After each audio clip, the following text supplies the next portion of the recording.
अब देखेंगे तीसरी सवाल। तीसरी सवाल कह रही है आकृति 6.18 में यदि LM समांतर है CB के और LN समांतर है CD के तो सिद्ध कीजिए कि AM बटा AB बराबर AN बटा AD। तो आकृति 6.18 दी गई है।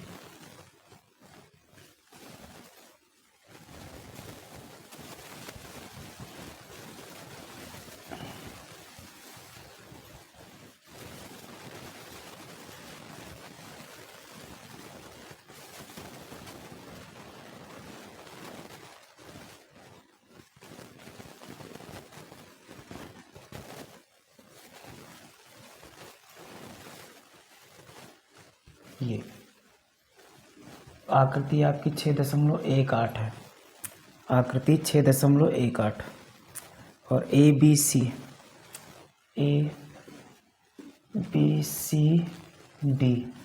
ABCD दिया है और ये है ML और N ये दिया है। हमसे इसमें कह रहा है, सवाल में दिया है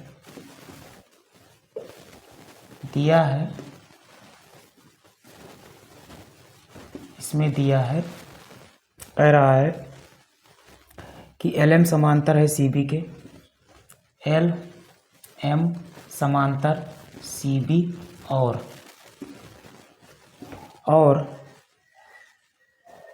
LN समांतर CD, LN समांतर है CD के। तो सिद्ध कीजिए, सिद्ध करना है इसमें हमें AM बटा AB बराबर AN बटा AD, ये चीज़ हमें प्रूफ करनी है। तो देखिए फिर तो अब हम इसमें दो त्रिभुज दिए गए हैं, चित्र को देख करके ही सवाल लगानी है। तो चूंकि हमें दिया है, चूंकि यहाँ पे लिखेंगे, कहेंगे दिया है, चूंकि LM समांतर है CB के, LM समांतर है CB के, दिया है और LM समांतर CB कहाँ है?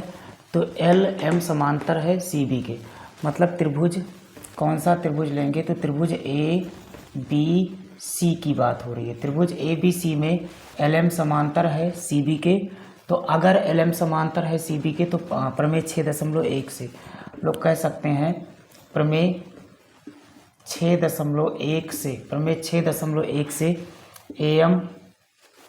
AM बटा BM बराबर हो जाएगा AL बटा CL, इतना लिख देंगे प्रमेय 6.1 से, और ये हमारा हो जाएगा समीकरण 1। अब और हमें इसमें दिया है, तो त्रिभुज लेंगे, त्रिभुज ACD में, त्रिभुज ACD में हमें दिया है LN समांतर है CD के, ये दिया है, ये सवाल ने दिया है। अगर ये दिया है तो हम प्रमेय 6.1 से कह सकते हैं, प्रमेय 6.1 से, प्रमेय 6.1 से इसमें हम लिख सकते हैं AN बटा में हो जाएगा AN बटा में हो जाएगा ND या DN बराबर हो जाएगा AL बटा में CL, इतना हो जाएगा। इसको कहेंगे समीकरण 2। अब समीकरण 1 व 2 में हम देख रहे हैं कि RHS समान है तो LHS भी समान हो जाएगा। तो समीकरण 1 व 2 से, समीकरण 1 व 2 से AM बटा BM बराबर AN बटा DN या ND हो जाएगा। और हमसे क्या सिद्ध करने का कहा था? AM बटा AB बराबर AN बटा AD, AM बटा AB ए एम बटा ए बी लाना है हमें। तो ए एम के बटा ए बी लाना है, ए एम बटा ए बी। तो और क्या सिद्ध करना है भाई, ए डी सिद्ध करना है, ए एन के बटा ए डी लाना है। तो ए डी, अगर हम एन डी में और एन डी में ए एन जोड़ दें तो काम हो जाएगा। तो दोनों पक्षों का व्युत्क्रम करेंगे। तो और आगे थोड़ा सा इसको हमें सॉल्व करना पड़ेगा। तो दोनों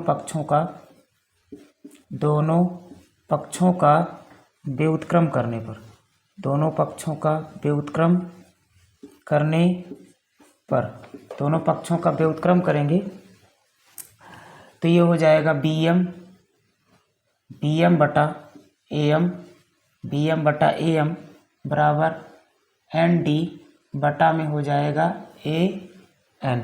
तो हमें क्या चाहिए, हमें चाहिए भाई ए बी। तो ए बी, तो बी एम में अगर हम ए एम जोड़ दें तो ए बी आ जाएगा। यानी कि दोनों पक्षों में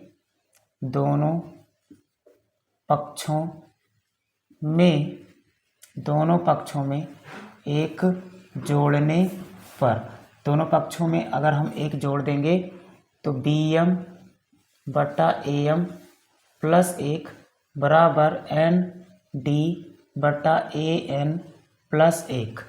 तो लासा लेके हल करेंगे तो ये हो जाएगा B M plus A M बटे ए एम बराबर हो जाएगा N D plus A N बटा में हो जाएगा ए एन। तो और इसको आगे हल करेंगे तो B M plus A M मिल करके हो जाएगा ए बी बटा में ए एम बराबर एन डी प्लस में ए एन मिल करके हो जाएगा ए डी। तो ए डी बटा में ए एन हमें सिद्ध करना था ए एम बटा ए बी और ए एन बटा ए डी। तो दोनों पक्षों का पुनः व्युत्क्रम करेंगे तो लिखेंगे, कहेंगे दोनों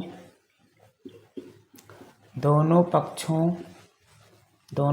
का पुनः व्युत्क्रम करने पर, दोनों पक्षों का पुनः व्युत्क्रम करने पर, दोनों पक्षों का पुनः व्युत्क्रम करेंगे तो ए एम बटा हो जाएगा ए बी बराबर ए एन बटा हो जाएगा ए डी, ए एन बटा ए डी। यही हमें इस सवाल में सिद्ध करना था। तो प्रूफ हो गई इस वाला।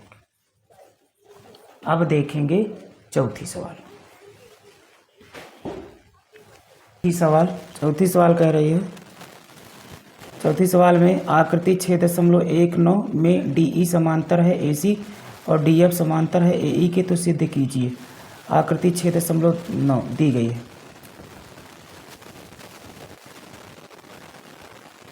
ये आकृति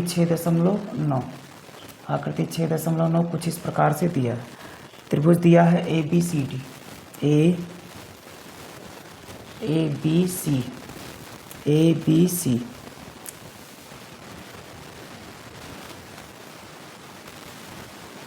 ए बी सी, ये है हमारा ई और ये डी है, डी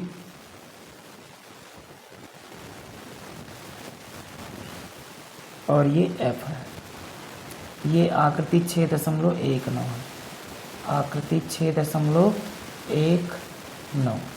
दिया है। अब इसमें हमें दिया है डी ई समांतर है ए सी के,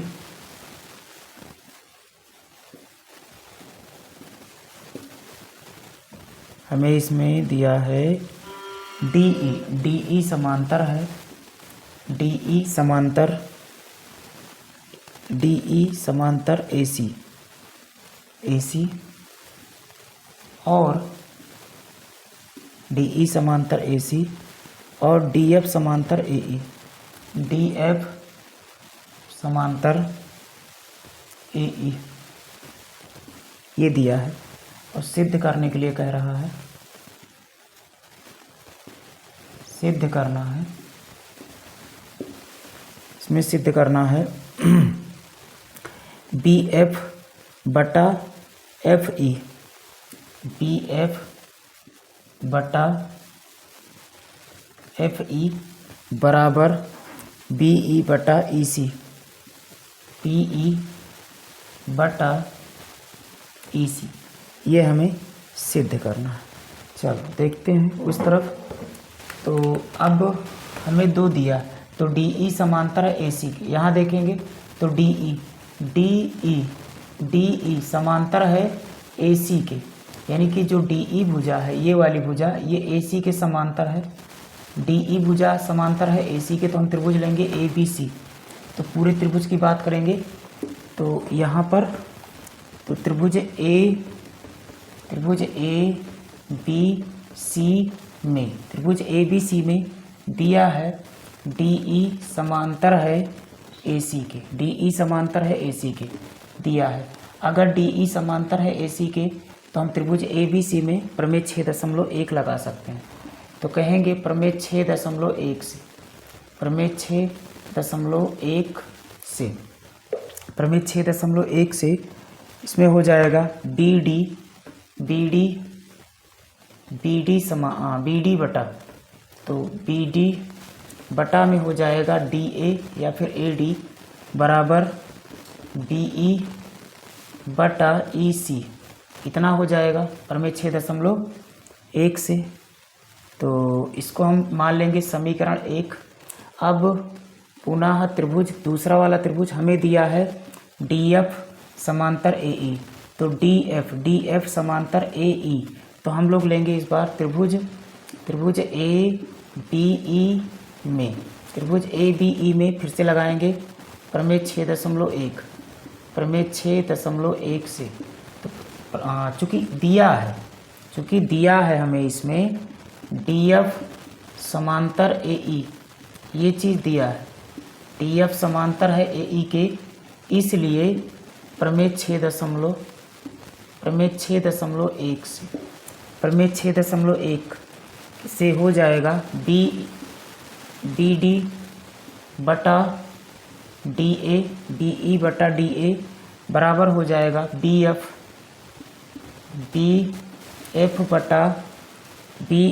बटा एफ ई,